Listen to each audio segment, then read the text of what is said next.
this. Yeah. There was a show that I used to watch on YouTube. It was called Movie Fights. Oh, okay. I don't know if you ever caught that, but it disbanded because one of the hosts got Me Too'd pretty bad. Yeah, I know what you're talking about. And Yeah. yeah. But they would, it was an awesome show for movie nerds because they would basically just come up with these different categories and each pick a movie and then fight or argue semantically about why their movie fit the category or was better than the other one. And I would say that Evil Dead 2, The Fly, and The Thing were like three movies that always won. Like whatever category the person that picked them for, you could always argue that they were the best version of that thing. And I that's what got my attention on Evil Dead 2. Oh, Because I was like, man, what is this movie that they keep bringing up and everyone like eventually agrees with the person that's arguing for it that like it's, incredible and, the best horror thing you can do and all that sort of stuff. And I'm like, man, I got to check this out. So that's what introduced me to this movie is Movie Fights, a now defunct podcast or YouTube show. yeah. No, The Fly is like my second favorite horror movie after 28 Days Later. I agree with that statement. Hey, And we also covered that movie. oh my God. And so we did the entire series 28 weeks and capped it off with Years, which we loved. Oh yeah. I think 28 Years for me, if we're talking about my top three of the year, is two behind One Battle After Another. Yeah, I'm trying to think. Yeah. And then I would put Eddington at three if people are keeping track at home. Oh my God. Yeah, so for me, it's like, what can I say? Number one, Sinners, Weapons, and then One Battle, and then fourth was going to be Thunderbolts, and then fifth, I think I remember correctly, was 28 Years Later, if I remember my ranking. I told my friend about like what I thought about this year. So yeah, love 28 Years Later. Love Danny Boyle as a director. He's great.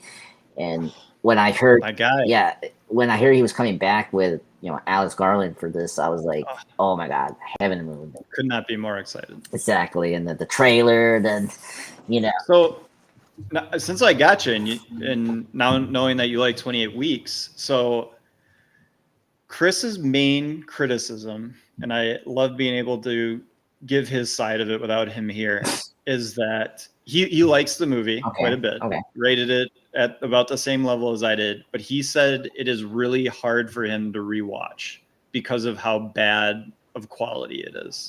20 Days Later. Yeah, 28 Days Later. Yeah. Yes. I don't have that problem. I don't have it either. I don't know what's going on. Yeah, well, because I understand why, but then at the same time, when I rewatched it this year with my friend, after the new movie came out, and I always like it because it made the film and the world real. Like this can actually happen. Found footage. Exactly, and and when we get the the obviously the ending, the Hollywood ending, it made sense because it was like we're done now with the horror and the intensity that we were in the whole half hour. It's like no, I always appreciate the style because it was so unique and you have to understand that they were working on a low budget, so I you have to be forgiving certain things. I will restate that the scene with the monkey that has the rage virus that then goes crazy and kills everyone in the lab. It's not great. Oh, really? It's not very good. Because he does a lot of that quick edit. That is so good in Years. 28 Years Later, but this is kind of his first time kind of doing it. It's dark, it uses strobe lights, and it like is kind of an eye infection to watch. I don't know how many movies you've seen Danny Boyle because like he has done that in a couple of his films, and so I was used to I don't think with the strobe lights into that effect, like so. Yeah, I'll give you my favorite Boyle movies because it'll probably like I love Trainspotting. It's not my favorite. Yeah. It's probably two. Trainspotting is probably my second favorite Danny Boyle movie. My first favorite is Steve Jobs. Oh, I think that's a good the pick. best movie, and I'm also a huge Sorkin sucker. Like, I just like him, guys. I'm sorry, I know it gets old, but I love The West Wing. I could just watch The West Wing. If I had to pick one TV show, it'd probably just be The West. Even though it's not my favorite TV show, I just like listening to it the most because of Sorkin. Yeah. And so Steve Jobs, Trainspotting, and then, I mean, gosh, I love 28 Years so much. But I was gonna say, like, before 28 Years, it would have been Slumdog Millionaire. Yeah. But I think that particular whip cut in the dark with strobe light type thing is just too much for me for that particular film. And then he does it again in 28 Years Later, and it's fantastic. Like, so Yeah. who am I to tell Danny Boyle what and what not to do? Yeah. I mean, I could understand where you're coming from. Yeah, it's jarring at first, but then it's like kind of cool how he does it, which is neat. So, just briefly, you did the ranking for Danny Boyle. For me, just keep going, man. Yeah. Keep it going. Yeah. Keep it rolling. I know this is kind of cliche, but number one is 28 Days Later for me because for me that's the movie. It's iconic. Iconic. This is the movie that got me into horror seriously and got me very comfortable because The Fly, I was trying to watch The Fly, but I was just too scared. But then when I got into 28 Days Later, I was like, oh, okay. It got me eased with the blood and the gore and all that. And so when I got to Fly, I had to thank 20 Days Later. And the years, it's such a great character-driven movie. It just did such a good job of reinventing the zombie apocalypse, despite it not being a zombie apocalypse. I understand that, people. And it's a great horror film. It hits home really hard after what we've been through recently, and the new movies. The pandemic. So, second, I will put this a little weird, but The Beach. I like The Beach. Yes. Wow. You're the one beach fan out there. Yes. We know they're out there. Yeah. And you're one of them. Yeah. I like that movie. I saw it probably too young. Mm-hmm. And I hadn't read the book or knew anything about the book. So I'm like, oh, Danny Boyle, I like him. Oh, Leonardo DiCaprio, I like him. Yeah. And then you watch it and you're like, yeah. But if you're expecting like this humongous thing and this like awesome, incredible story, and then you kind of get this weird mystery type like cult show. Yeah. You're like, I know. That's always the thing with bowlers. Like, you don't know what you're gonna get, and that's the thing I liked about The Beach. It's like, wow, I didn't expect that, but it's kind of cool. And this leads into my third one. Same thing. People like it, but the third act is kind of problematic.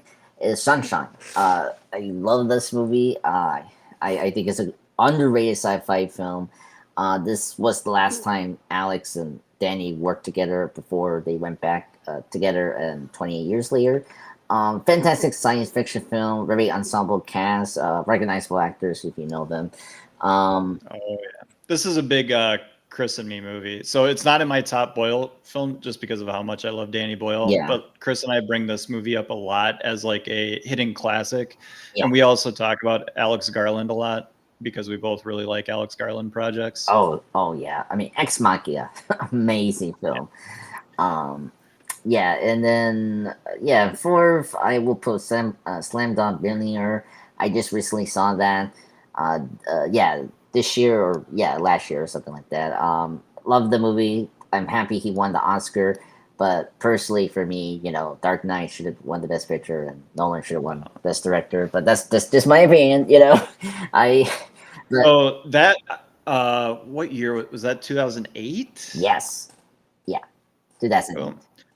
So that was the first year that I started becoming the guy that I am today, which is trying to watch Best Pictures before they then become the Best Picture and stuff like that. Yeah. And like, getting into the predicting and having an opinion and all that. And then when I know what the best picture is if I haven't seen it, making sure I see it.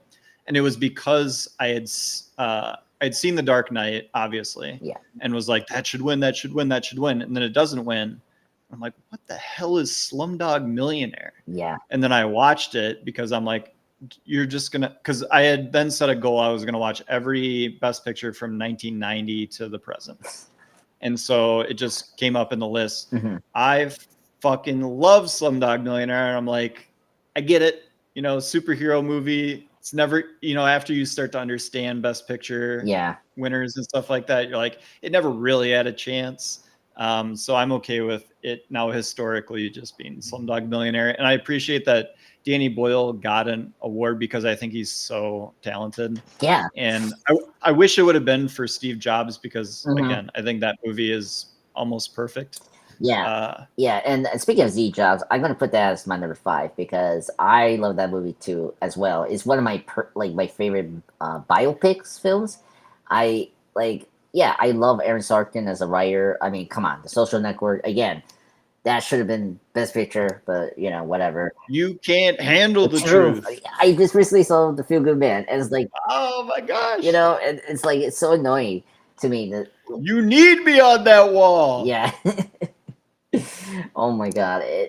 Like when they like the idea of Aaron working with Danny, it was kind of interesting because before I did Well, it's so much chaos, and then Yeah. but like Sorkin is so good at writing to movement and chaos and like all that stuff. Yeah. And I think the way they tell the story, like broken into the fragments that it is fantastic. Yeah, because the thing I don't like about biopics and in general is like they try so hard to like cram so much of the life, and it's like you cannot do that in so many hours. I appreciate what Danny and you know Danny and Aaron, Aaron was trying to do, and like just focus on the specific like moments and like the importance from like Well, yeah, it's the release of 3 different products Yeah. and what that day leading up to Steve making the announcement of that new product is going to be. So it really is focusing on like 3 different periods of his life, but only focusing on the day in the life. right. And like you said, it does a cool trick in the writing where you learn backstory, you learn histories of characters Yeah. because they're having conversations with each other. Yeah. You're not cutting back to scenes from the past. Yeah. It is people confronting at a breaking point socially where like Steve is doing this next big thing, this next big thing's happening, but life is also happening to him. Mhm. And so these people have to come confront him at this time before he, you know, blows everything up or whatever is about to happen.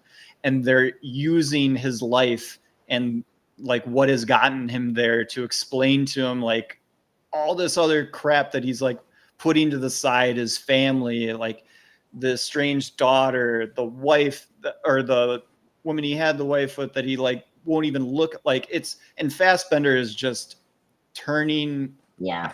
It's incredible performance. Do you know what my one nitpick is? Why it's not a perfect movie? Tell me. I'm curious. And I will preface this with, I think he does a fantastic job, but it's Seth Rogen. Oh, I see. As who's the guy? As Wozniak. Wozniak. Yeah. But the problem is, and it's not even his fault. When I rewatch the movie, I just see Seth Rogen. I'm just like, hey, there's Seth Rogen trying to be Steve Wozniak. Like, it's cool. He's doing a great job. He's trying his best, but unfortunately, he's got Seth Rogen's face. So that's all I see. Yeah. Yeah, I can understand that, but at the same time, I appreciate that the movie Steve Jobs didn't do this crazy thing that you know a lot of biopics do. Is like try to do the makeup thing to like they look like the people. So I appreciate they didn't do that. It's just like allow them just be them like you know yeah you could do some just you know some suggestion like the hair stuff like if you pay attention. I know it's weird, but like the hairstyle that Michael has in that movie as Steve is like kind of similar what like Steve could like Yeah. look like. But they obviously don't look anything Exactly. alike. No, they didn't look like the same. but I was surprised how he did look pretty good with the iconic black turtleneck and Yeah. the Well, the thing. mannerisms too, kind of Yeah, the like OCD but hippie kind of. yeah, yeah. So I appreciate that, and no, I understand why, but I still Well, like I would have just recast it. I mean, I'm yeah. sure there's 1,000 really, really good actors that look kind of similar to Steve Wozniak that could have been in that, but they wanted the big name. They got Rogen. Unfortunately, I just see him as Seth Rogen because in most of the movies that he's in, where it's a comedy, he's just playing Seth Rogen. So Yeah. you can understand my confusion. No, no, understand. It's hard when you see these actors you know so well, and like they do these like turn to like serious acting roles. It's like sometimes it'll be hard to like adjust, and then yeah, Well, it's kind of happened to Denzel. He just kind of does Training Day over and yeah, over again now. or yeah, And Leo's kind of gotten into that too, where he's just that Leonardo. He's the loser Leonardo DiCaprio character that he's kind of played from like Wolf of Wall Street on. yeah. I mean, speaking of one by another, like the reason I like it is because it just reminds me so much of from like Once Upon a Time Hollywood, like Yep. in the Wolf of Wall Street kind of characterization, like this bumbly character. He's an Like, idiot. yeah, he's an idiot. The spoiler, so you haven't seen this movie, but I love the scene where he's like, "Look, dude, I'm still now. I'm paranoid. I've been high." You know, it was like so funny. I'm And calling in a motherfucking Greyhawk. Grey Hawk. It's the only thing he can remember. Yeah, and oh my god, and then the guy handing on him is like, "You hit on me, you motherfucker." Oh uh, my god, that what absolutely fantastic film. So you said PTA is kind of hit and miss for you. yeah. So what are the hits? So okay, I just want to just reiterate. I haven't seen some of the movies from Paul Thomas Anderson. The ones I seen are the hits. So let me just go through it. Boogie Nights is a great film. I just recently saw it this year, and so I think that's his. One of the funniest movies ever made. Yeah. Oh my God, the scene where Afrin Molina is as the drug dealer. It's so good when he sings Jesse Girl. Motorhead, what's your price for flight? Oh my god! And then it turns into Jesse Girl, and like Yeah, everything just I goes mean, still. Oh my god. Um. I haven't seen this movie yet. I need to see it. Magnolia. I know that oh, you is. haven't seen that? Are you Yeah. a Tom Cruise fan? Yes, I am a Tom Cruise So fan. this is considered Tom Cruise's like Oscar performance. Yes, I know he was nominated for this one. Yeah. This is the one this and Born on the Fourth of July are his It's, two roles that he probably should have won an Oscar for, but didn't. yeah. It's just me. I'm a Stanley Kubrick fan. And I just think Eyes Wide Shut. He should be nominated for that. If you're not gonna That go, you know, hey, gonna yeah. get no argument from me there. That film's incredible.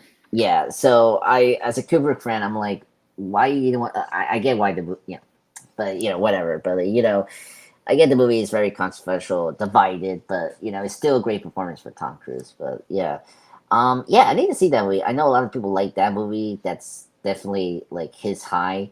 And then I will just add this because this is my personal favorite from his filmography.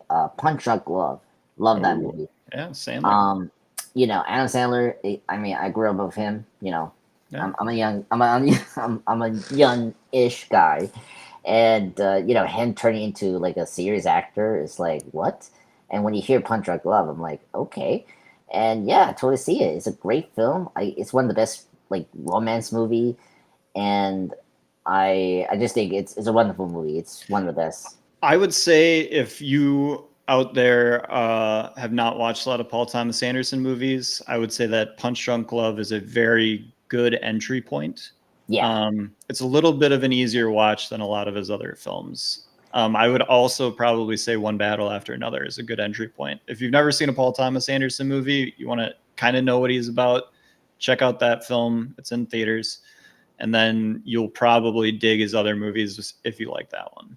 Yeah, I agree what you say there because Pumpkin Glove and One Battle Another are like his two mainstream films that you can Yes. get into very quickly. And obviously the next movie is a lot of people's favorite, and I seen this and I agreed. There Will Be Blood, great film, Best movie of the last century. 25 years. Yeah, Yeah. yeah, century, decade, whatever. It's an amazing film. Daniel Day Lewis deserved the Oscar he won for that year, and despite I love, also No Country for Old Men. Yeah.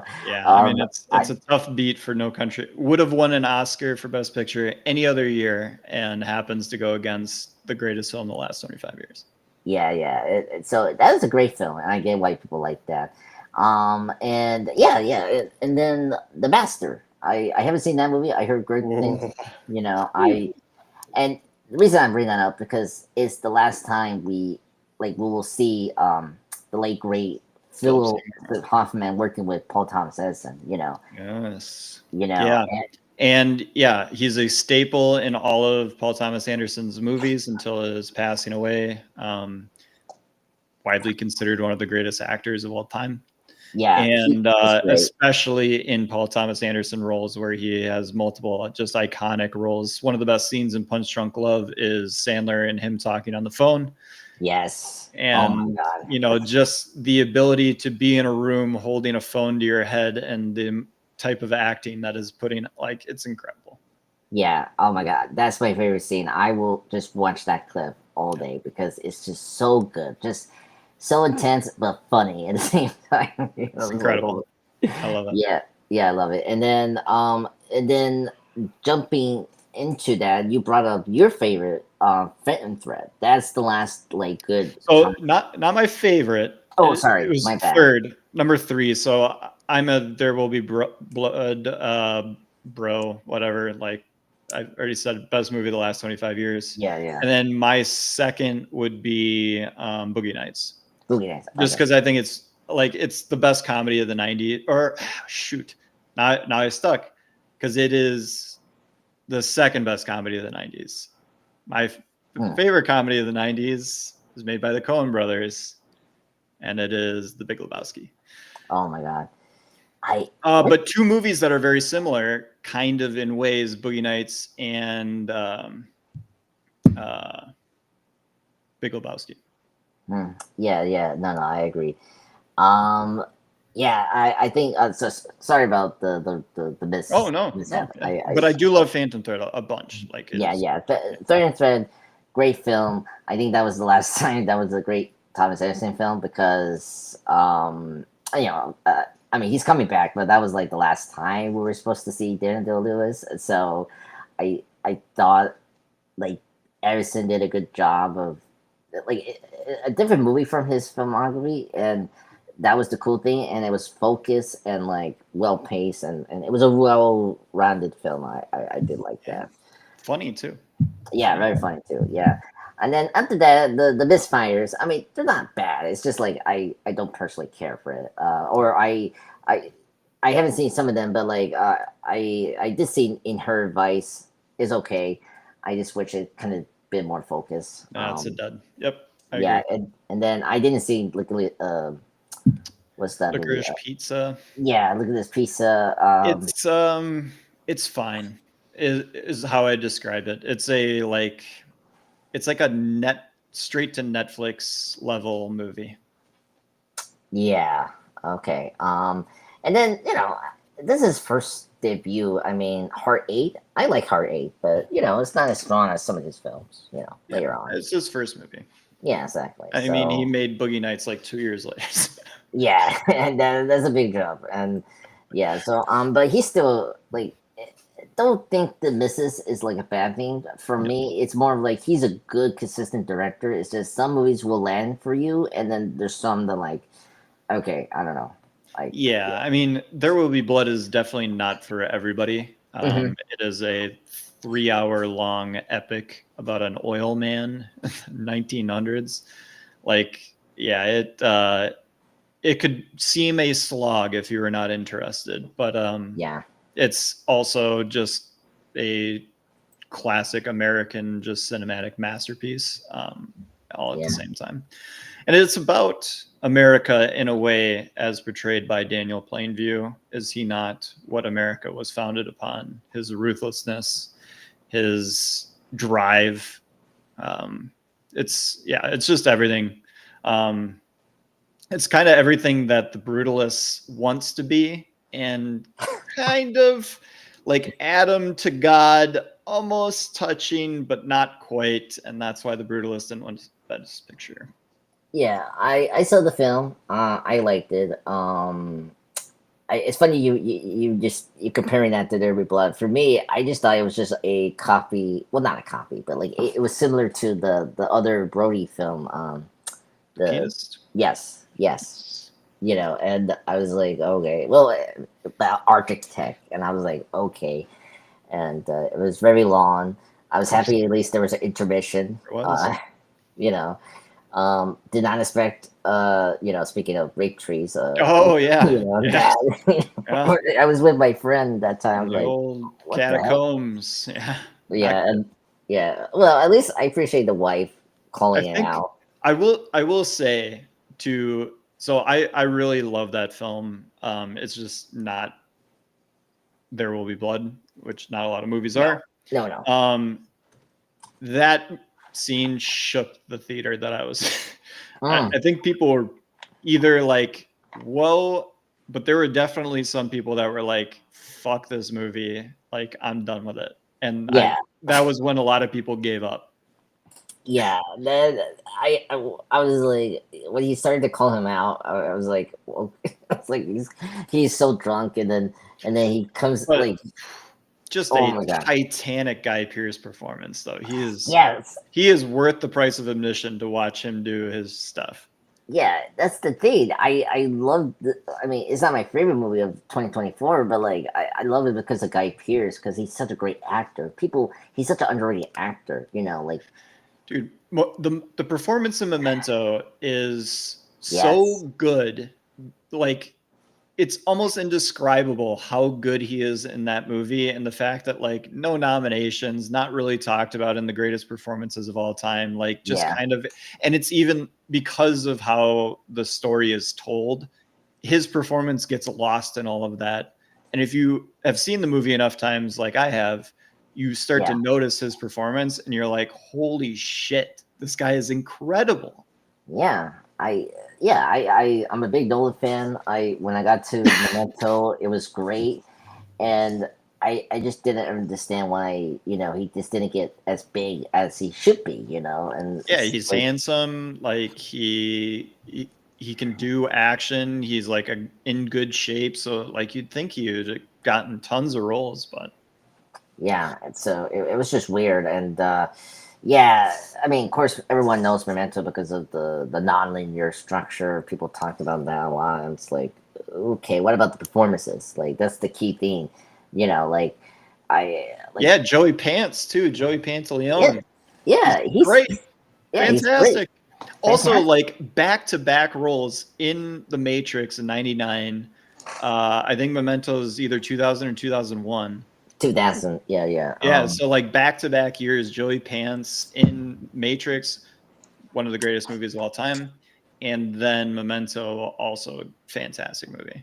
Yeah, and speaking of that, his co-star Carrie-Anne Moss is great. Oh, well. right, yeah, it's both of them in Memento. Back. Yeah, it's crazy that they're great and they're amazing in their roles, and it's like you need to talk more about the performances. That they're the reason that movie works. It's just like it's so good because you could get lost with the Nolan film, and I get that, and that's why he gets good actors to play these characters. Well, he has to. Yeah, if it was replacement level actors, you would get lost in the sauce. Yeah, exactly. Yeah, and so yeah, I think so. Like, number one for me, Paul Thomas film is Punk Drug Love. Love that movie. That's the movie that got me into like respecting him as a director. And then then second I will put There Will Be Blood, and then third Boogie Nights, and then so I'm going to give you one more just because we brought up Nolan. I love making lists as much as I'm realizing you like making lists. Yeah. Maybe it's this OCD, ADD brain that causes us to make podcasts and talk about this stuff constantly. Yeah. Nolan, do you want 5 or do you want 3?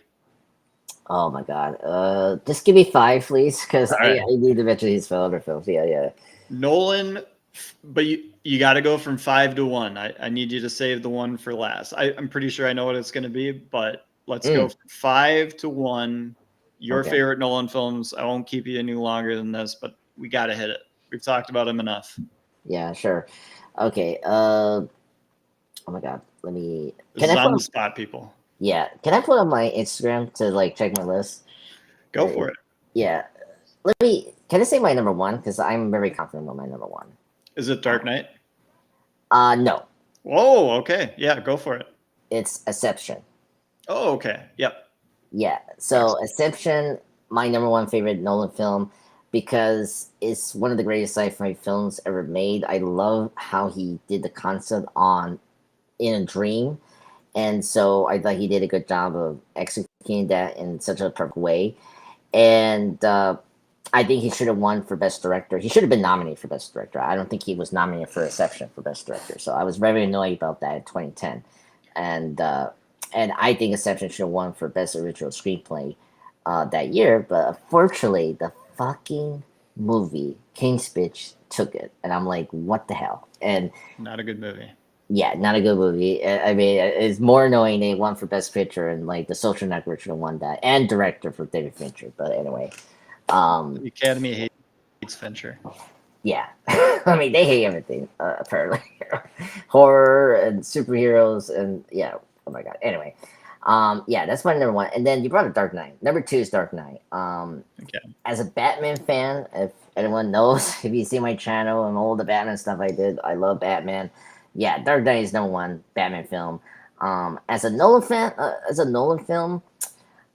is number 2 because a couple of things weird. It's the only Nolan film besides I think Insomnia where it's a straightforward film, like A, B to C. Like if you think about The Dark Knight, it's straightforward, like storytelling 101. Yeah. It's not it's not his usual like if you know Nolan, he likes to like mess up time. He plays with time in every movie. Yeah, exactly. And I it's not a problem. Like I don't have an issue with that with Dark Knight, but like but yeah, I'm more My into issue with The Dark Knight is the last 30 minutes of the movie.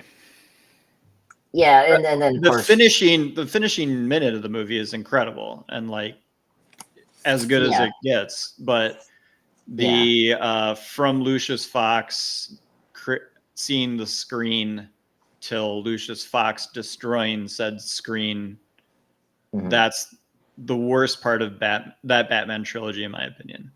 Yeah, no, I understand. Still a fantastic, like 9 out of 10 star movie. So it's not that big a deal, guys. Yeah. Another one.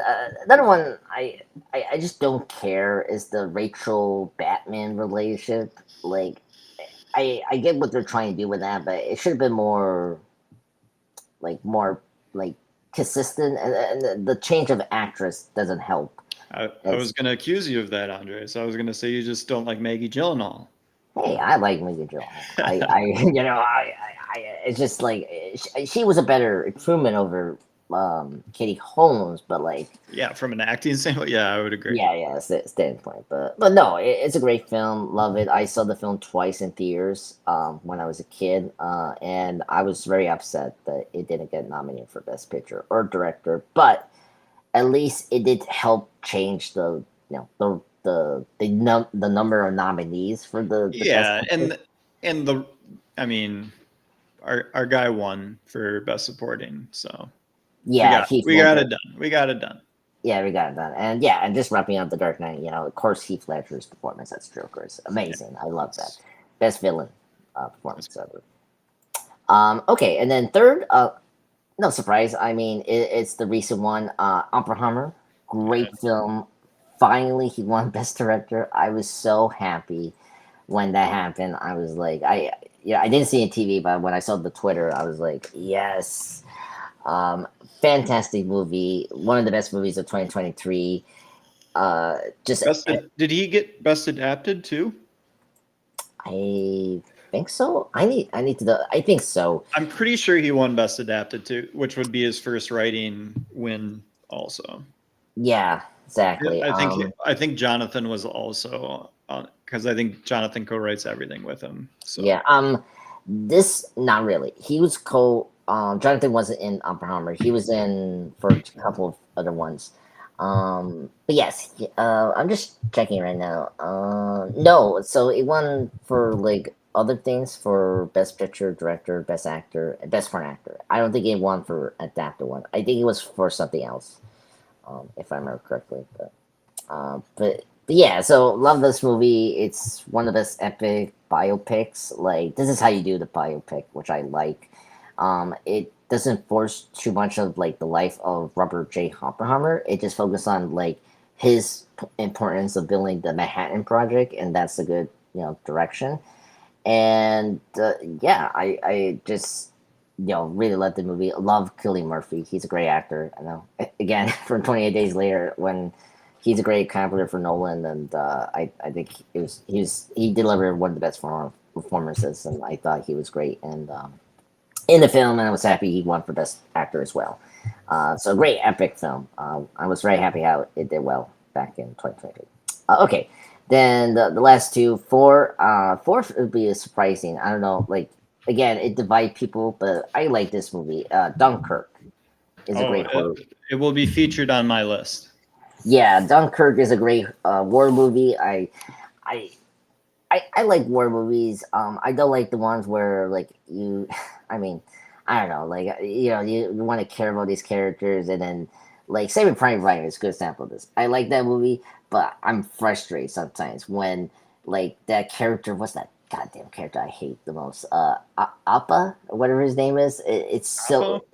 Yes, that and like he annoys me. Like I get he's on trade, like he's not as tough as some of the soldiers, but come on, like I don't know. Turns Spielberg turns him into the most emotional part of the end, or one of the most emotional parts of the end of the movie, when he's going up the stairs and it's cutting to the scene of our boy getting into a knife fight. Like that is one of the most powerful scenes of the movie, and then him just weeping with the ammo. Like he's a great character. He just is. I don't know. You should have got up, given the ammo, and killed that guy. I'm sorry. What happened? There's some of these stories are not heroic. That's true. Yeah, I mean, but again, Saving Private Ryan, great film. But anyway, no, I appreciate the way that Nolan talked about this war movie with the three different segments of like air, land, and like I don't know what the other one, but sea, and using like not seeing the enemies, like you knew. Like if you know the history of Dunkirk and the British war involvement in World War II, like you get who's the enemy. But I like how mysterious it is. It's like a force of nature.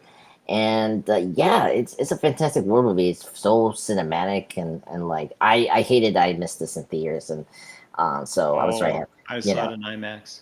You're lucky. Yeah, that's one thing about my three movies after this. I saw them in theaters, so I like this one. I'm like, oh, but yeah, great war movie. Highly recommended. I think it's definitely Nolan's most focused movie, and it's not. It's not as long as some of his films. That's the thing I appreciate about this movie. This is your dad's favorite. I'm just saying dads in general. Your dad's favorite Christopher Nolan movie would be Dunkirk. Like it's just it's a great war movie. Just throw it on. Yeah. Don't worry about the time and the weirdness of that. Just watch the movie. It all works out in the end. Yeah, exactly. And yeah, my last we just talked about it. Fifth is Memento. Great film. It's the thing that got Nolan into the map, and yeah, it's the reason why it's so good. Like the mystery is fascinating. The premise is so interesting. The guy cannot create a new memory is kind of interesting, and I like how they use that in the film. And we talked about the performances. I love Guy Pearce as an actor. He does such a good job with this tragic character who cannot create new memories. It's like really tragic.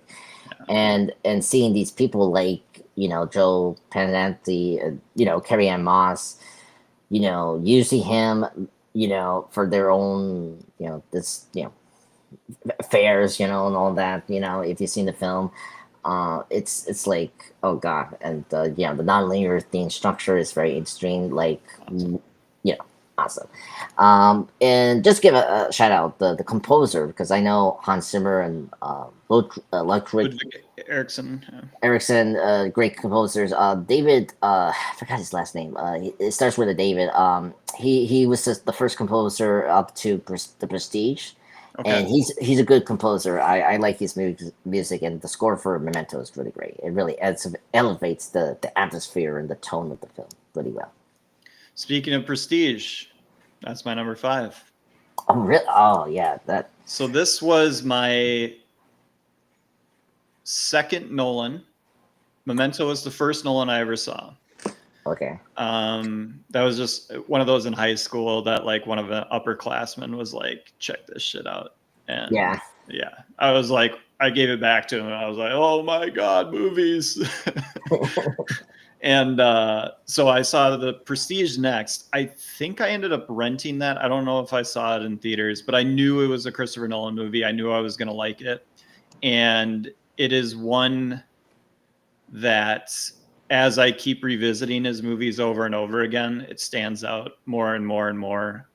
Again, the performances in it are incredible. Bale's just out of his mind good. And Hugh Jackman is just a great second fiddle to what is going on. The structure of the storytelling is so good. I'm a huge magic geek, so that helps in that area too. Just the kind of like philosophy of magic that is perpetrated throughout the entire movie is just awesome. 4 is The Dark Knight. I wish I could put Dark Knight Rises just because I have such an affection for that film, even though I know it's like has ridiculous parts to it and stuff, whatever. But yes, Dark Knight is the superior Batman film. It has to be on the list. I put it at 4 just because I like more stuff. When I think of Nolan, I like the Dark Knight, Superman or superhero movie, fantastic, all that, good, awesome. Good job, Nolan. But when I want a Christopher Nolan movie, I want one of his actual works. Yeah. So 3 would be Dunkirk. Everything that you said about it, it's fantastic. Great facial acting from Tom Hardy, who you don't really get to see hardly ever, but he gets to close the movie, and when he finally takes off the mask, and you're just like, oh, there he is, and it's so cool with the burning. It's a great shot, and like him giving like the thumbs up as he floats it into that landing, as he was the guy that finally like cleared the area, so everyone, so good. 2 is Oppenheimer. I think that There Will Be Blood, Oppenheimer, Social Network are 3 of the best movies of the last 25 years.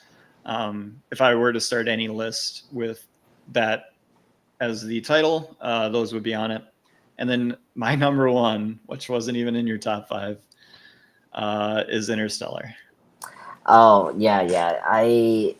Interstellar is a great film. I saw it in theaters, and I appreciate the movie more when we watch. Yeah. So we were fortunate enough to have one of those fake IMAXs in the city that I grew up. It's not actually like the IMAX, like big rounded, but it was a huge screen. And they could project IMAX onto it. It just wasn't the full IMAX screen effect. So I was able to see Inception, The Dark Knight, Dunkirk, and Interstellar in that theater. Ooh. Like, I mean, quite a run for Nolan, quite a run for me going to Nolan films. Those are good picks. I saw Interstellar in that theater 3 times because I watched it the first time and my brain broke. Same here. Not even just about like the story or anything like about the time, whatever, like that's all really like the way it looked and space and the silence in some scenes and the like just everything. Like I have one of the great sci-fi movies of all time behind me, in Alien. Good poster. And I mean, the way Alien makes me feel about sci-fi, Interstellar makes me just love it even more. Yeah. It's the best. And the McConaughey crying, talking to his daughter Oh after my seeing the god. messages, it gets me every single time. It never will not get me, even though like it has now become a meme literally. But Yeah. it's Oh my god. Yeah. the way Nolan uses sound in all of Yes. his movies. He gets so much shit for like the over mixing and all that nonsense. Watch Interstellar and or just turn Interstellar on in a room and just listen to it. It Yeah. sounds incredible. You are there. You could play it on the smallest monitor of all time and just have the sound going. You are there in space on that ship with them. It's unbelievable. And in the theater experience that I had, it was even better. And so that movie is just locked in my mind as one of the greatest things I've ever like. It makes movies for me. Like just Yeah. thinking about that film. Yeah. It's Nolan's true like sci-fi epic, like 2001 Space Odyssey for him. Yeah, and it's a love story to like the craft of movie making too. Like Yeah. it's he's going back to Kubrick, uh, with a lot of the sound design and the way that the ships are moving and how he's using miniatures and stuff like Yeah. that. It's 2001, and he's making his own 2001 in the middle of a movie. Yeah. Exactly. And Well, no, he has I Tars too. Like Tars is the AI. Like AI. it creates like incredible AI. Why don't Yeah. we dial back the humor? What's the humor setting at? Why don't we dial that back? We're back. Those are my favorite parts about that movie. That's so funny. Great film. I love that movie. It's in my like top 10 list. It's number 9, number 10 for me. My top 10. And yeah, it's I appreciate more over time with rewatch, and I think it's definitely Nolan's best work. I mean, it's definitely his most emotional film of his work. I think it's Zimmer's best score. Yes, the no time for concussion scene and the sound piece of it is one of the best things from Nolan and Simon ever. I listen to that music section of that scene every time because it just hooks me like it's It's so it's it's intense. incredible. The Yeah, only it's incredible. thing that could beat it is Hans Zimmer himself with the Pirates of the Caribbean soundtrack. Bum, bum, bada, bum, bada, bada, bada, bada, bada. Oh my god. Or oh my god. He either the Dark Knight He also trilogy. did Crimson Tide, which also has a killer Oh my god. score. Dune. We brought up Dune. The parts those are great too. I cannot like. He's just one of the best to do it. Yeah, exactly. Yeah, great score, great film. It was just hard for me to like put it as the top 5 for me because like it's a little too long for me, and I just think there were like a couple things like I don't need, and like You you didn't know know, that the solution to the universe is love? yeah, You I didn't don't want mind that that. I mean, hammered into you by the end of it? no, no, It's the I'm way that we communicate through time, Andres. It's love. well, okay. Well, I like at least I know Nolan is not a cold-hearted You person. were my ghost. Like goes. And oh my god, Michael Caine, he's great in that movie. And when he say "I'm so sorry, I lied to you," it like, oh my god, why are you doing this to me? It's like, and you brought up the Prestige when he finds out that Hugh Jackman's character is alive, and he's like, "Fallon, what you done?" It was so dramatic. It's like, oh my god, and the Rises. I know, I agree. I don't mind Rises. It's my number 9, and I like that film. You have Batman Begins ahead of it, I would imagine. Yeah, it's number 7. A great origin superhero film. It's Yeah, I mean, iconic villain Ra's al Ghul, yeah, who has no yeah, business. Well, yes, he has business being a cool villain, but like, you wouldn't think that it would translate to the screen super well, and like somehow Neeson pulls it off. yeah. So I'm going full on Batman geek. I like some of the changes that Nolan did to the character Ra's al Ghul, like in terms of his motivation from the Yeah, comic books, and I'm forgiving for him not using the supernatural elements. Everyone knows, you It's know. so like those movies are so grounded in Yeah, reality. yeah. I'm fine with that. I don't mind the first part because it works well in Batman Begins because it's a Batman story foremost, and that was the thing I was so I didn't know about the whole previous Batman film, so I was like so engrossed of what Ra's was for Batman in that movie, and and all that. I think it was a necessary change for that character, and I like what he did for that character because I love the Ray School character and the creators that did that character because they're no longer with us. Fortunately, they passed recently, and yeah, so great characters, great characters. Great characters. I think that Tom Hardy should have won an Academy Award for Bane. Um, Uh, Bane is the yeah, best. Bane. I I mean, mean, if it wasn't the Joker as the best villain of that trilogy, it would be yeah, Bane. Bane, Sorry, yeah, Ra's al Ghul, but Bane is better. yeah. I mean, he has way more quotable lines. I remember. Best lines. Yeah, the fire rises. A lovey, lovey voice, and Yes. and, He's, and he created the craziest voice anyone has ever heard. I know, and oh my god, and his cult is cool. Like that's the one thing that's good about that movie, Best. He's and the he's best. Um, he's Bane. No one else is Bane, and we all just have been waiting for another performance like Bane from Tom Hardy again, and he just will not give it to us. no, Venom. It was kind of like closest, but I don't like that. He's Like, too in on the joke with those movies. It's like what Ryan. Well, it's why Ryan Reynolds works in Deadpool is the reason why Tom Hardy doesn't work in Venom. Because like yeah, it's just he's especially by the second and the third movie, you're just like, well, I mean, now it's just a comedy. yeah. I like, I. One thing I'll give it is like he's committed to the role. Like that's one thing Well, you I better be. Yeah, I think he's yeah. like executive producing. Yeah, in the by the third film, because that's been a problem with the Sony led Spider-Man films. Yeah, I thought the first Andrew Garfield movie was good. yeah, I Sue love me. Andrew Garfield. Sue Yeah, me.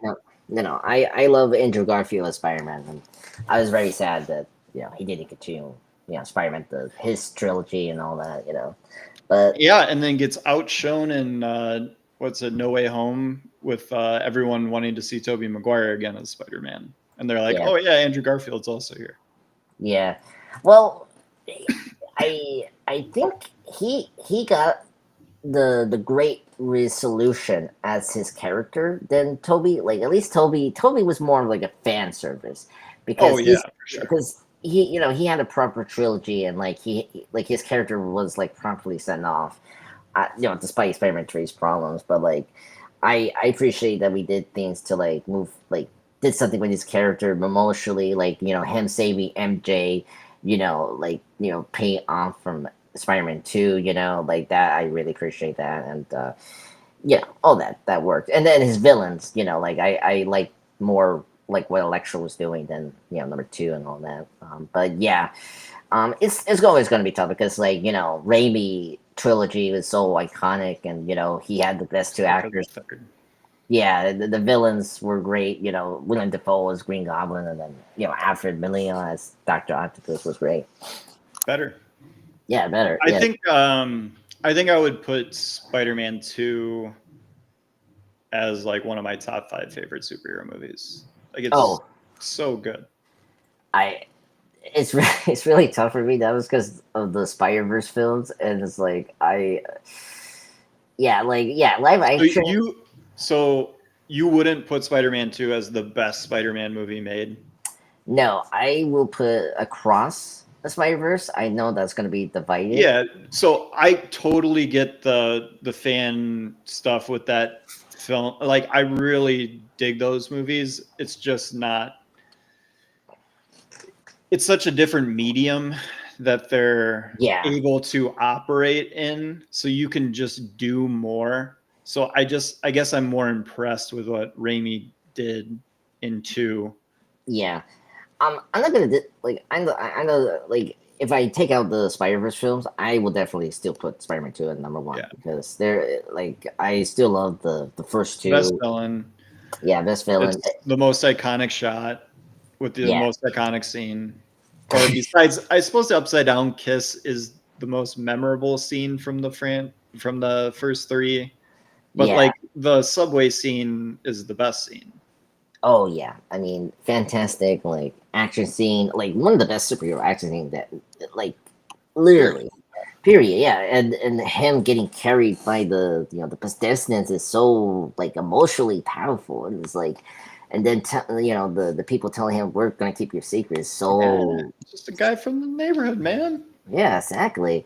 And the first Spider-Man movie is a good origin story, and besides the upside down kiss, like you got the Green Goblin You quotes, got Bonesaw. Bonesaw, yeah, I'm ready for you. Or like, what is that? I'm Bonesaw's so ready ready. for you. I got um, you for 5 minutes. yeah, and it's like, and then Green Goblin is trying to convince Spider-Man to join him and like have a friendship with him. It's like, what? I was Yeah. like, I offer you a friendship, and you just spat it at my face, and it's like, oh my god, so funny. Um, yeah, and then the Holland films, like I Homecoming is my favorite of his trilogy, and then I definitely put second No Way Home, but much lower, not high as a lot of people think. You know, Those yeah, they're incredibly watchable films. The yeah, the Disney Spider-Man movies are incredibly watchable movies. They just like don't stick in my mind. Like you would have to remind me what happens in each of those movies. yeah, Whereas like I just know Spider-Man 2 and Spider-Man 1 like backwards forwards. yeah. Like Homecoming is like the closest to it because of the Michael Keaton. Like I like the reveal we did with that. That's Yeah, really it's a cool reveal. It's awesome. yeah, And but then, he's such a good actor too that to get him to yeah, play that role is just and in the way they did it with him being like the girlfriend's father and all that stuff. Like yeah. It was so good because one thing I do like about Homecoming, it felt like like a grounded street level Spider-Man movie, and it's a true origin. Yeah. yeah. Far From Home is like like not bad. It's like the weakest of the bunch. I like the only reason I like that film is because of the Mysterio. That's the Like, Gyllenhaal, right? yeah, the Yeah. Gyllenhaal, and I it's just the humor is so like not as good as Homecoming, and because it was right after Endgame, it was like they didn't took the seriousness or like time to develop like what happened with the blip and all of that Yeah. fight. Like we really got that in Phase 4 more. If you wanted to spend more like in depth of like what happened with the characters and like all that blip thing, 5 year time lit thing, whatever. Um, I just Far From Home was way too much like a comedy movie and not like a superhero film, and and like the joke where like Spider-Man like was on getting undressed in front of that old like such a bad scene, like such a bad joke. I was like, what? Like first off inappropriate because he's a kid. Yeah. It's like I know that's kind of silly, but it's like that's not like a good joke, and I don't know what they were thinking. So,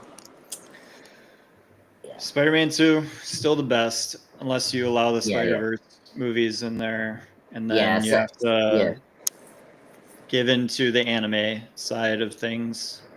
yeah, And um, I'm a fan of animated movies. I am yeah, not a animated movie hater. I just put them in a different category in my mind.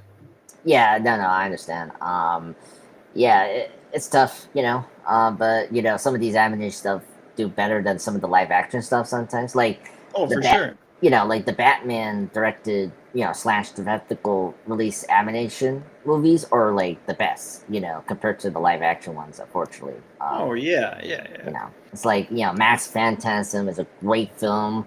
It is. Yeah. The Killing Joke is good. Yeah, Under the Red Hood is Yeah, amazing. yeah, You yeah. know, the list goes on. Yeah, you could. I mean, they're all on HBO Max too, so just go check those out.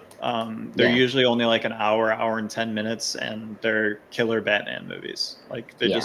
they're just the comics brought to life, and it's awesome. Yeah. But again, in a different category in my mind, it's just Yeah.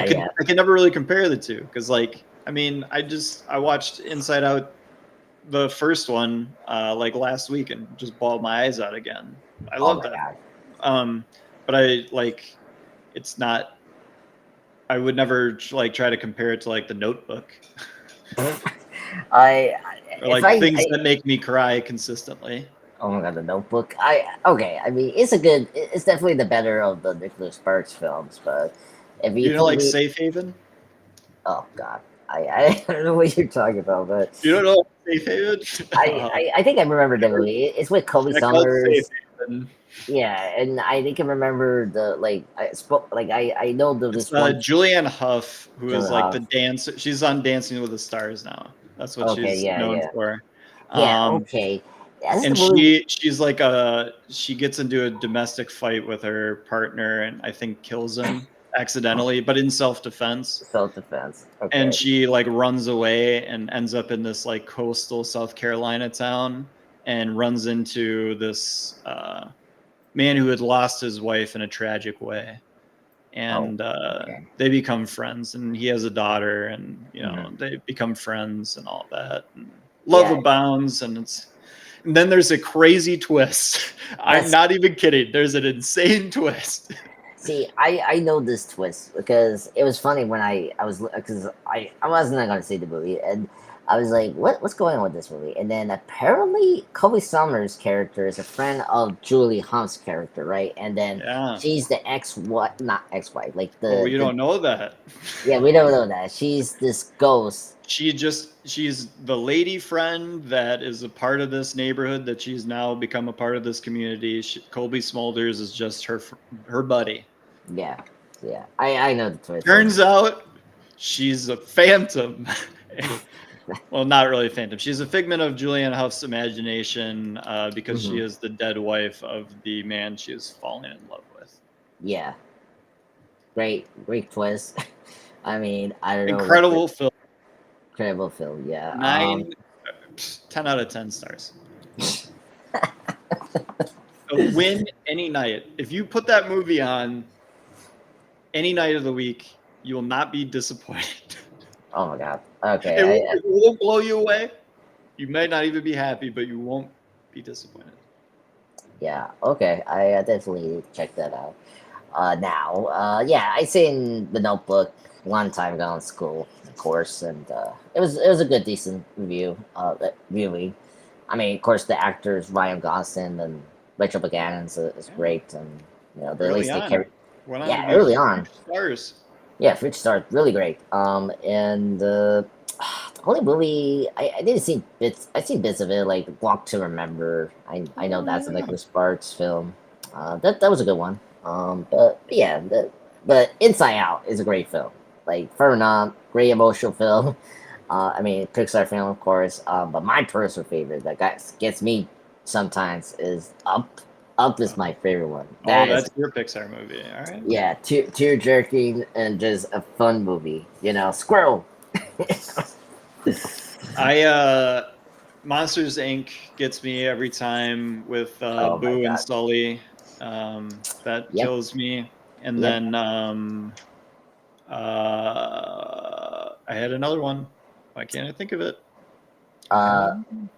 Toy Story 2. Oh, yeah. I was gonna say Toy Story 3. Oh, yeah, that too. I mean the ending. Slays me. It kills me. Yeah, But 2, I loved 2 when I was a kid, dude. Because I loved the first one, so that was one of like on my Christmas list when 2 came out. Give me the VHS so I can watch both of them over and over and over again.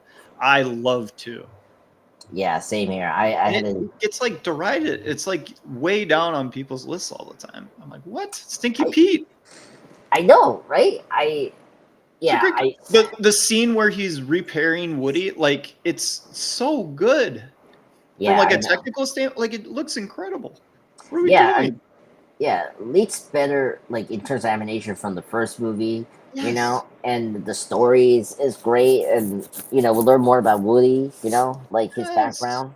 Woody's a Yeah, jerk, yeah, no, but we love him. yeah, I prefer Toy Story 2 over Toy Story 3.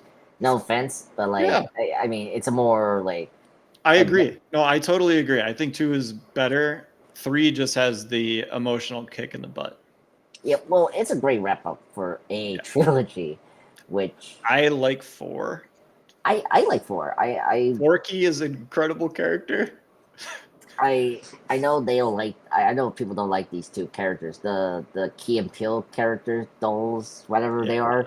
yeah. They're my favorite. I mean, the gag of them trying to like kill the old lady is so funny for me. It's like I'm just a Forky guy. I'm just it's a yeah, Forky is Forky good. guy in a Forky world. I Because don't mind Forky, but it's I can't remember the name of that actor, but I just think of him as Buster Bluth from Arrested Development. yes, that's who he is. Yes, yeah, he's a good actor. I know what you're talking about. Yeah, he's great as Insanely funny. He also is on Veep. Incredibly funny. I haven't seen Veep. I've just heard he's very incredibly funny. He's well, Will Arnett might be the funniest part of Arrested Development. Yes, he is the funniest part. But yeah. actually, oh man, uh, I mean, you got well. I mean, the Jason Bateman, he's funny. I like him. no, well, he's not. I mean, he's not funny in that It's show, either but Tobias or Buster that are. I yeah, can't decide between those two. yeah, it's tough. I But don't also, want the to. mom is fucking hilarious. She says some of the funniest stuff I've ever heard. The line where she's like, uh, someone like asks her how much like a banana costs. She's like, why would I ever know that? I'm rich. Oh my god. Oh god, that's funny. I don't know if you've seen this show. I mean, well, stick with Pixar. I'm sorry, but Pixar. I love The Incredibles. I just want to bring that up. Yeah, Like that's absolutely. The Incredibles is a great superhero film. I mean, it's before Fantastic Four First Steps. That was like the only true good Fantastic Four movie. It You is know, still the only good Fantastic Four movie. yeah, that's true. I mean, I'm not a big FF fan, but I think the Incredibles are great.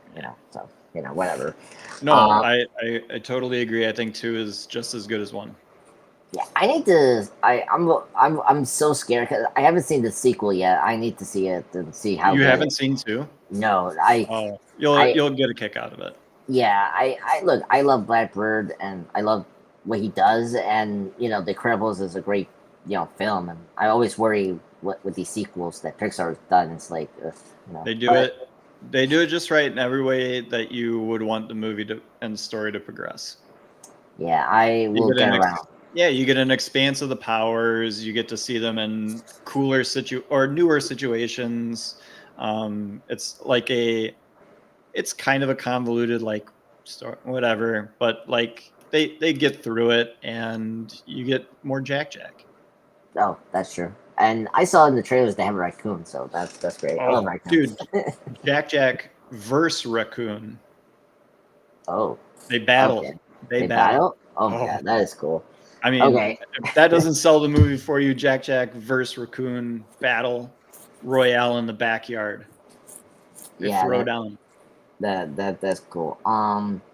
Yeah, another shout out to this film. I like this. I saw this in theaters. I hope they don't make the sequel. Coco. I like Yeah, Coco. That's a Coco's great film. fantastic. Yeah, A great that's a good. soundtrack. Yeah. Yes, great soundtrack. As a Latino person, I really like how they represent Yeah. Spanish culture. I'm not Mexican, but it's a great representation of the Spanish culture. So that's good. Yeah. I mean, it's a story not told enough that we Yeah, don't have as much of the De Los de la Muerta culture like infused in America with how many Hispanics are here. You'd yeah. think it would be something that we as citizens of the United States would know more about, and we just don't. No, yeah. The Yeah, it's a fantastic movie about just family in general, and like just you know family Yeah, comes first, yeah, and the importance of your lineage and like yeah, what it gives you. yeah, and I now it's more important now because my grandma passed away recently this year, and now that movie is more important to me. Yeah, I It's mean, like, you're stacking them up. Yeah, that I bet you that movie hits you hard. yeah, exactly. When it's it's in our Remember me. oh my god, now it's killing me. Just it's just too much. Yeah, everyone knows. When we call our grandmas in Spanish, they're called abuelas, and Hmm. that kills me now. It's just like Yeah, oh, but yeah, I love Buster Inc. That's my favorite movie, and that whole. The was it the Secretary Slug that was like a undercover agent? That's funny, yeah, and Boo being cute as usual, and yeah, that ending where they had to go their separate ways is like really bad. yeah. I mean, just Billy Crystal throwing 100 miles an hour the entire movie. Oh my Just god, he's so funny. I love that he got into the animation and just was unleashed and Yeah, just got to do his whole shtick. yeah, And when Crystal's on, there's nobody better. yeah. No, he's great. I that Recently, like you with Incredibles 2, I had put off seeing Monsters University oh really? Okay, for a long time. I have watched it within the last year, I think 1.5 times now.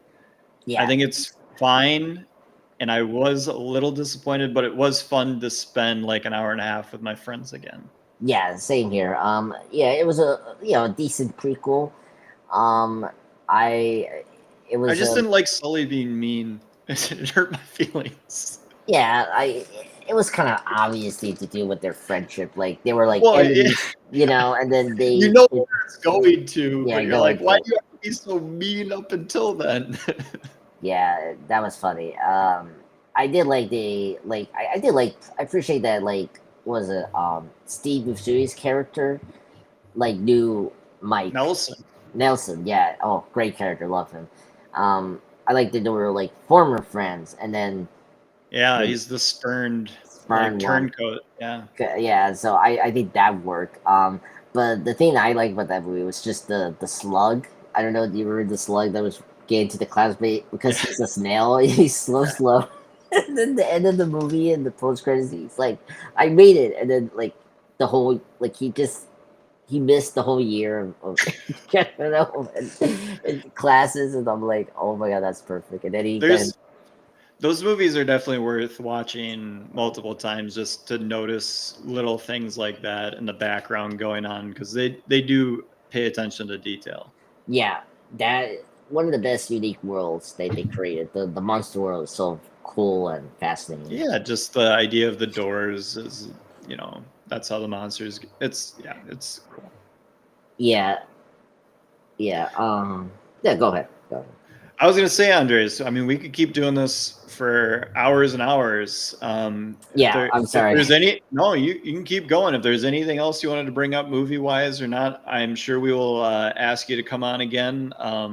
I will keep you in mind for Evil Dead Rise, and then yeah, we'll have to find another franchise that you're into and bring you back on.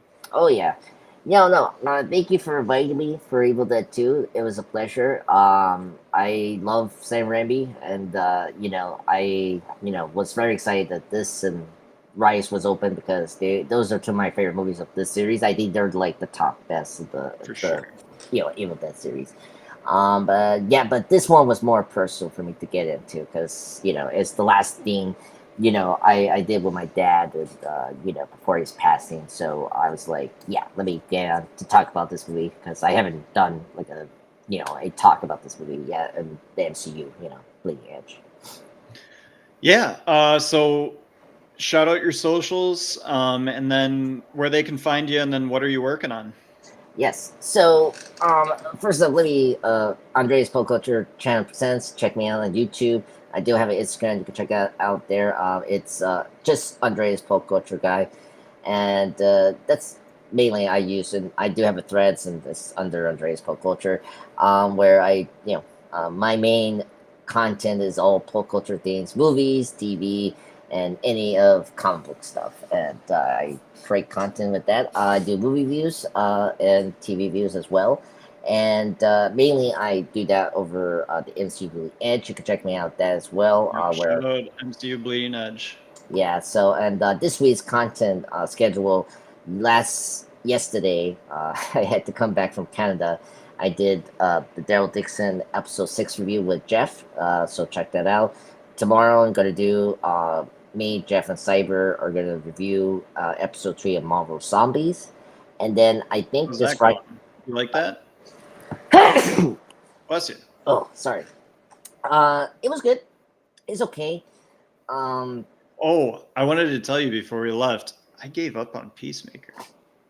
Oh, really? Season 2? I haven't watched the finale yet, and I heard about it, and now I don't want to watch it even more. Okay, just briefly. I seen season 2. I wasn't in the finale panel last Friday because I. Oh, you weren't?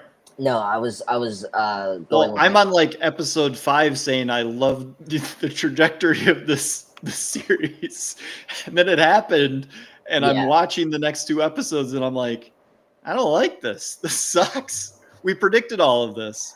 Yeah, I know. It's so weird. So I wasn't in Friday because I went to Canada, meet my other family. Um, it so season 2 is not as good as season 1. I thought the finale was okay, nothing special. It was finally look. It was crazy. It was an hour long, Ugh, which was shocking. yeah. After Okay. I mean, you're giving me even more reasons to not watch it. yeah, I know. It was 58 minutes, whatever, without the credits, whatever. Yada yada yada. But after so many short episodes, I just didn't know why like it was like the finale didn't feel like a finale. It wrapped up everything from this season, but then they did a cliffhanger end of of Chris doing like being here, whatever. If you've seen this episode, and now we have to wait whatever they pay that off. Yeah, probably in the sequel of the new Superman movie, Man of Tomorrow. I don't know what.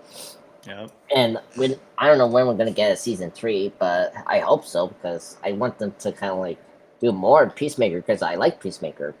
But yeah, Did James Gunn lie to us about Peacemaker? Because Uh, I feel like he lied to me.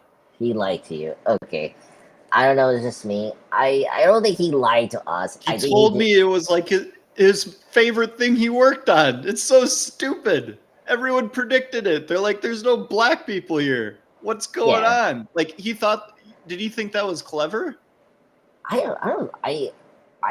think I don't think he was trying to be clever. I just think he's like, oh, like see if people talk about it in the next couple of weeks, and we They did. did. They did Yeah, we talk did. about it. Yeah, we talked about it. I don't think it was a big surprise. I think it was a nail in the coffin. That was the twist, and that was fine. It was a good discussion over the couple of weeks, and when it was confirmed, it was confirmed. It was good.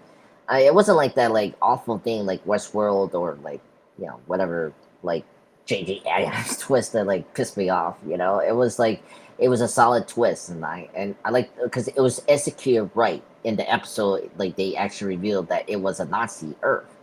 My problem was it was just there was just too many.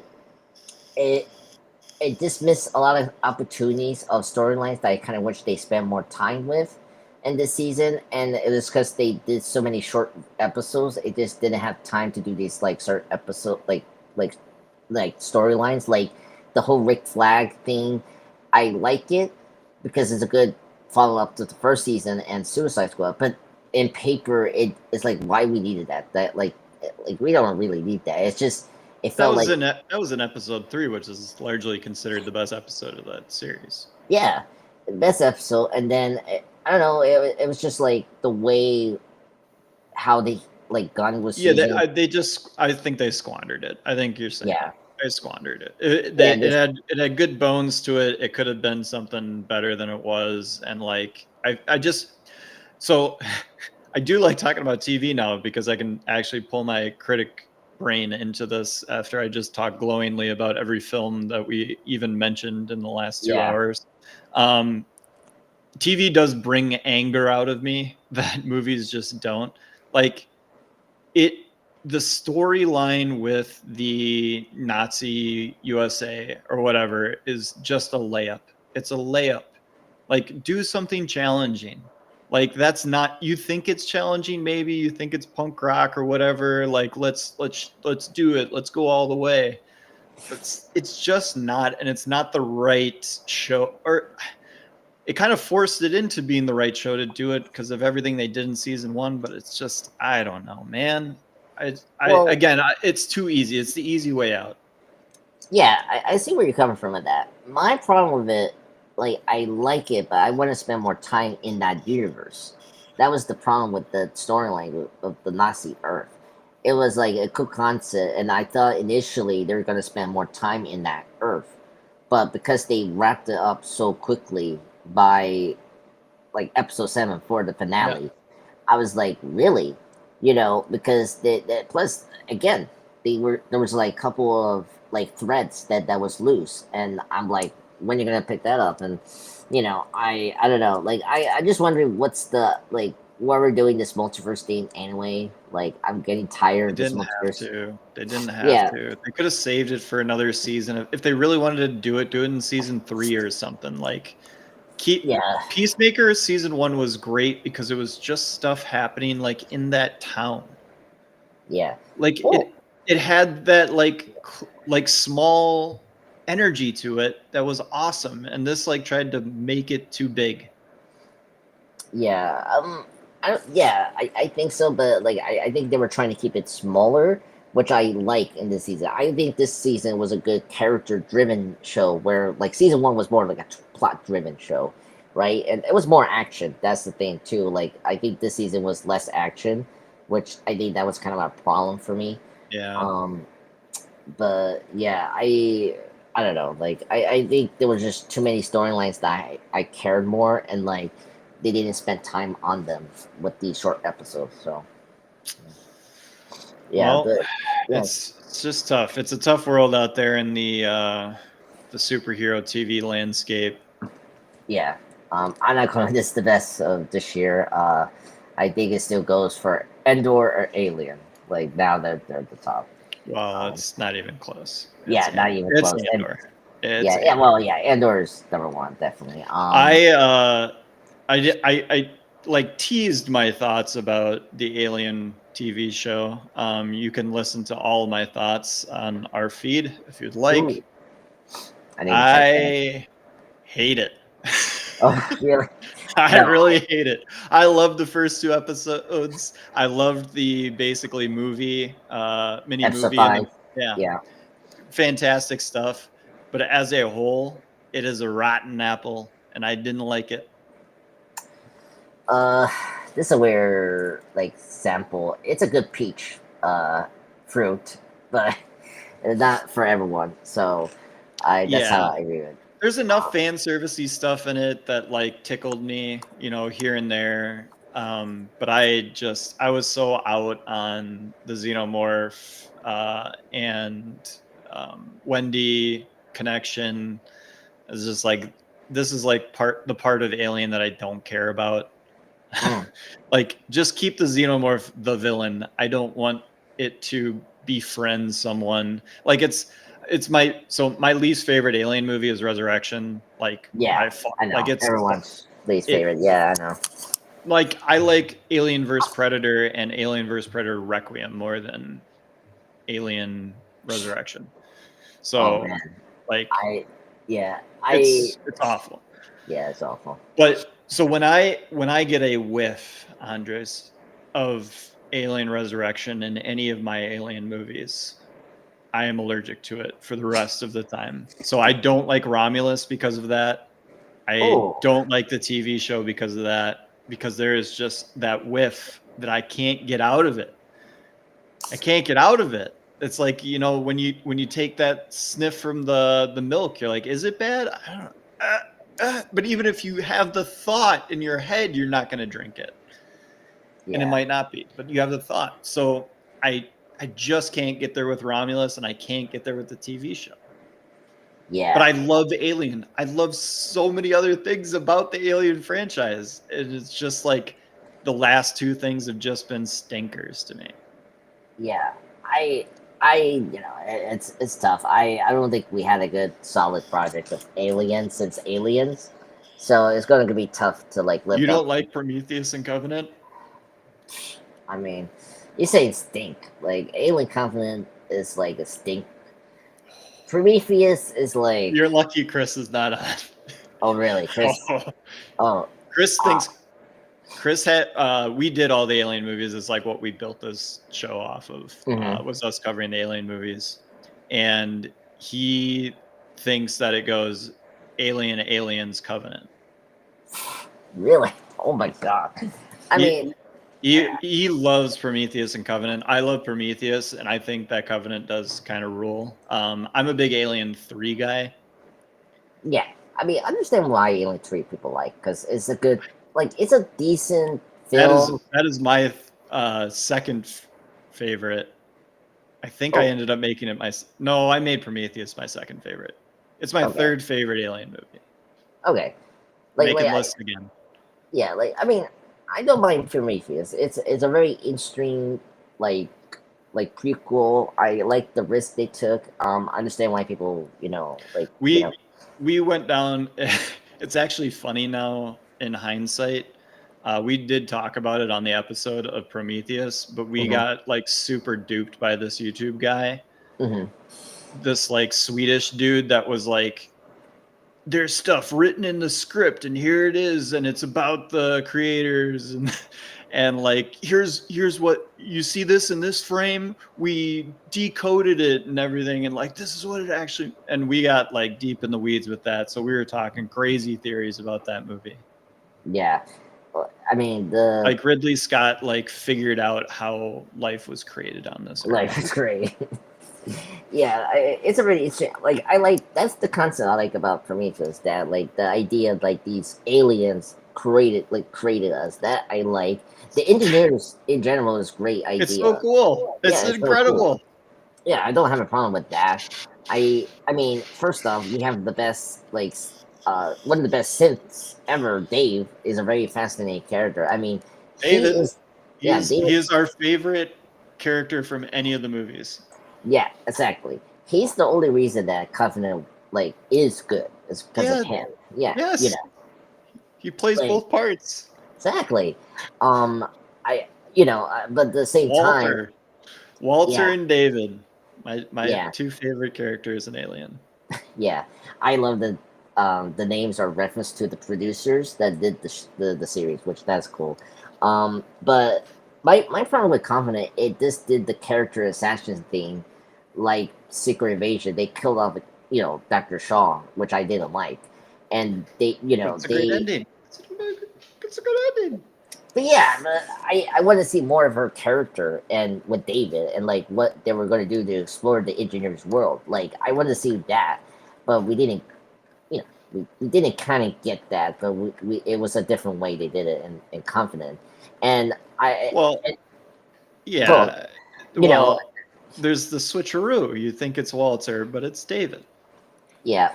See, even that twist was like very stupid, and I knew that. Oh, what is the best part of the movie?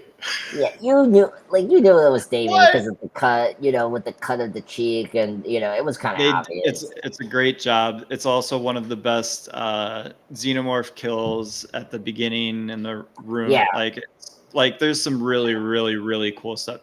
I agree there's some dumb stuff in Covenant, but there's some really cool stuff in that movie. yeah. And when Like, you're really, so for how in depth we did the Alien series, when you really get into the nitty gritty of it, guys and gals out there, there's not a lot of good stuff in all of the Alien movie. like Alien and Aliens is really really good.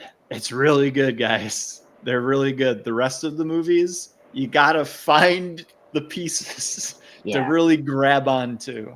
Like if I were to be like, hey, Alien 3 is one of my favorite movies of all time, you should watch that tomorrow, and then a random person watched it, they'd be like, what the hell is this guy talking about? But yeah. if you watch all the Alien movies over and over again, and you watch 3 over and over again, you're like, man, there's just something about Fincher and 3 that like I just dig.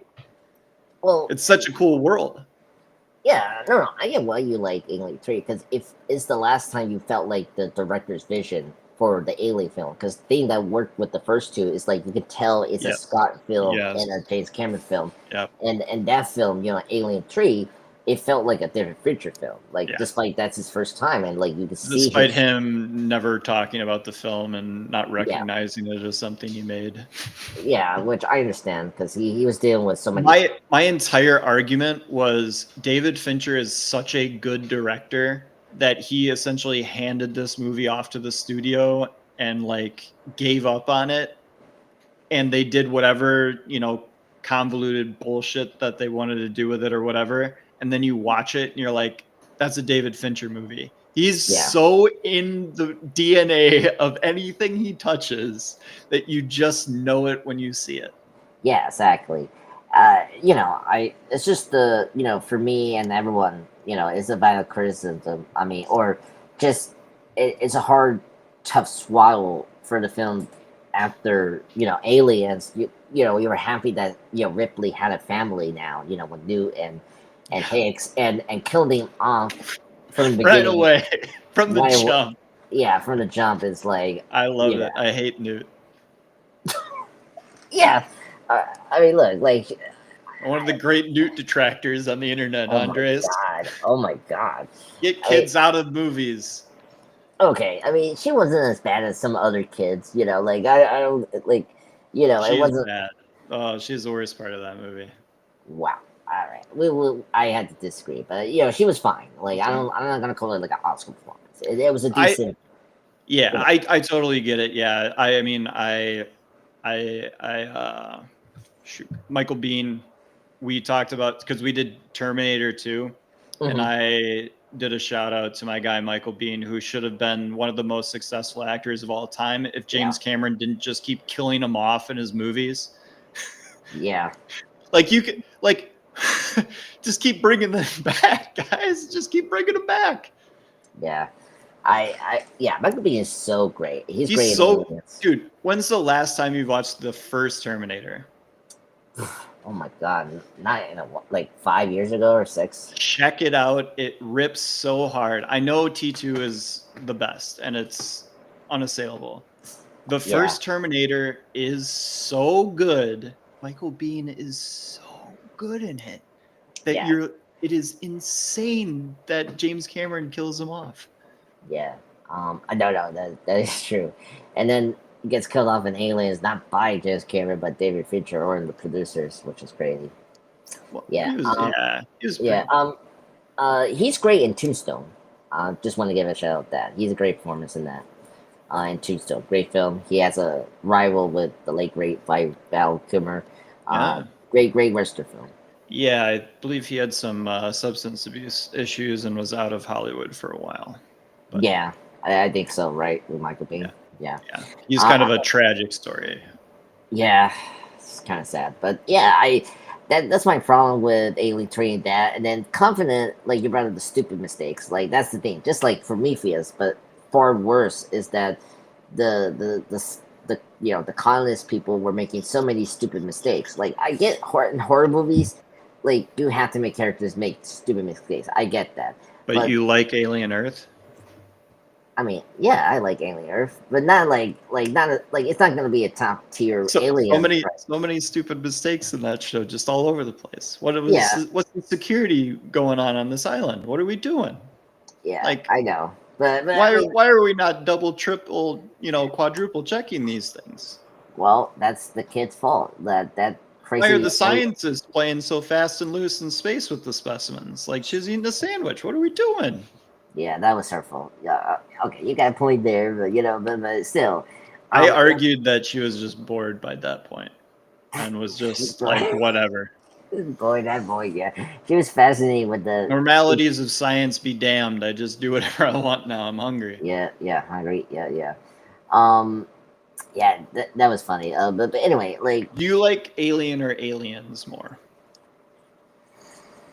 'Cause this is the uh, important alien question. This is what defines you as a type of alien fan. yeah, I think you know my answer. yeah, I see number one. I think it's number two for me because I think it's a better sequel over T2 because I you know Mm, oh you don't think it's not as I think T2 is better than perfect. Alien? It's perfect. It's a I don't perfect know. movie. I don't know. It's I better than just Aliens for sure. Yeah. There's parts of Aliens that I don't really like. There's no part of T2 that I don't like. yeah I can see why. I just I like more Ripley being a mother and like the whole theme of motherhood Oh in yeah. that film. You know that I Aliens, appreciate. spoiler alert, Aliens is a good movie. Yeah, it is a good movie. I like it more because it's more action packed. It's more more sci-fi horror action, which is good. Where the first film, I like the first one. It's really great because it's a slow burn horror film, which is great and like Hard it. sci-fi. Yeah, exactly, Until it's and not hard sci-fi. yeah, exactly. And then I guess third best alien film. I Do it, Alien 3, baby. It's calling to you. no, I actually haven't seen that movie yet. I'm sorry. Just seen bits of it. I because of the negative word of mouth from this movie from fans and all that. Did you watch Game of Thrones as Yes, actually, most I most of recently the saw the United new. States of America did? This year is my first time I saw Game of Thrones. Yes, Oh, you waited until this year. yeah, because my mom got into House of the Dragon, and Oh, okay. I already done House of the Dragon with MCU Being Edge, and when she said she wanted to go for Game of Thrones, I was like, okay, and we saw it together. And so I binge watched all 8 seasons in like 2 weeks in August. Wow. Yeah. So Tywin Lannister, hmm that actor who I can't remember his name. Peter Dinklage, that's his name. No. That's Oh, Tyrion Lannister. sorry. Charlie Dance, the father. Yes, Yes, Charlie Dance. Charles Dance. He is in Alien 3 yes, I know that. and is incredible. It's an amazing it's the second best performance in Alien movies Ooh, to Fassbender's David. yeah, I heard great things about his character. Um, It's it, it's so good in every single way. Also, Alien 3, little known fact, it has the most iconic still image from any Alien movie, which is the side shot of the the Seymour alien mouth with to to us Ripley's to face. Ripley. Yeah, That's Alien 3. So you tell me how important that should be in the franchise of Alien movies because that still image is the best. And that's yeah, David Fincher. yeah. I And that's know. why you need to watch Alien 3 because I think you'd love it. I will. I definitely get into that. Yeah. I unfortunately will put Alien Romulus. I know. Bishop shows up again in it. Yeah. I mean, yeah. In Oh, Alien 3, Bishop yes. shows up. Yeah, twice.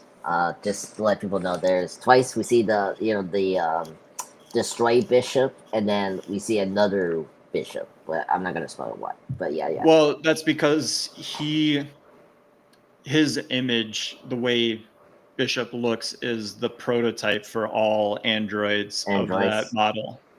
Yeah, So there's just a bunch of Bishop models all over the place, which is why, and it's based off of in Alien 3, they mhm. reveal that it's based off of one of the Weyland Yutani like leaders Employees. Yeah, I think I remember that because detail. Yeah, he looks as Bishop like looks. that bishop. Yeah, just a way to calm Ripley to get the Silver Queen safely to the web tunneling company.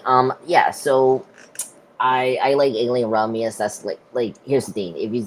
If I see these movies first time in theaters, which is a big deal, like Romulus, like I think it's a big deal. Yeah, I like Alien Romulus. It's not like the most original best film ever. It's a good sci-fi like horror film, like that really respects the original.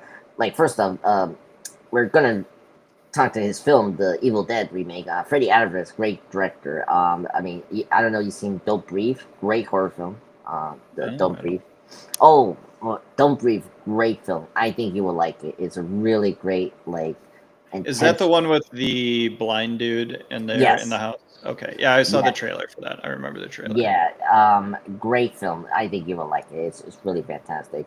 I thought he did a really good job of blending the the original '79 classic, but also adding in Prometheus, which I was kind of surprised. Lore, which is great. Not going too far with it, but like like I at least I appreciate they kept some it in this film, but it is a And what happens at the end, Andres? yeah, What yeah, happens at the end? It turns into Alien Resurrection, a yeah. almost shot-for-shot remake of it. Yeah, but at least it was better than Alien Resurrection. Like at least like they were Yeah, using everything up to that point was better than Alien Resurrection. I agree with that. yeah, But and I Alien know Resurrection is one of the worst movies I've ever seen. So yeah. I mean, no, I agree with you. Like Resurrection, worst movie out of the four.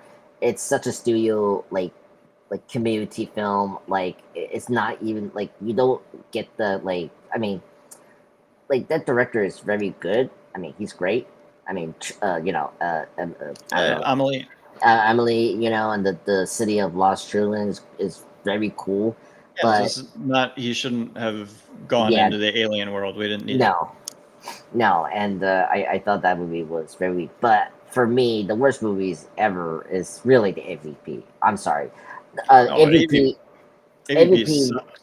yeah, MVP Wakeman is the worst one. At Oh, least, dude, I have a soft spot for AVP Requiem because I oh really really? I like Pred Alien.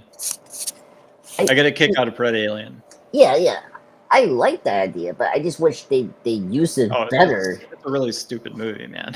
Yeah, It's like it's a I Know What You Did Last Summer level horror movie that happens to have an alien and a predator in it. yeah, it's like a slasher film, which I'm like, what the hell are we doing But here? then a nuclear bomb is also dropped on the town. I know see that's the thing that It's the best. It's a great movie. I don't know. That bird lost me, and like the So character. just the fact like Pred Alien and the like how comedically bad it is makes it better than AVP, which is just slock. Like that is Hollywood $40 million budget trash. Yeah, no, I agree. I agree. Fun fact, directed by Paul Oh, W.S. yes. Anderson, Yeah, from Resident Evil, the Mortal Kombat. who had a good sci-fi movie in the 90s that we talked about. Event Horizon. Event Horizon, which is fantastic. Yeah, again. Lawrence Fishburne. Yeah, no, Sam Neill's great in that movie. He's amazing. Oh, Sam Neill too. Yeah, Sam Neill too. Yeah, Sam Neill is great. Yeah, no, I like the reason it's higher AVP is because at least the idea of an Arctic setting for like a predator is like, I mean, it's okay, but I mean, it just didn't work in that movie, and I don't think a lot of things were working in that movie. No, I mean, except for my guy Diego or whatever, who was the archaeologist that could just read stuff on command and tell entire histories of civilizations by looking at ruins. Yeah, that was funny. My favorite was it was like an Indiana Jones movie in like the middle of it. You're like, what's going on?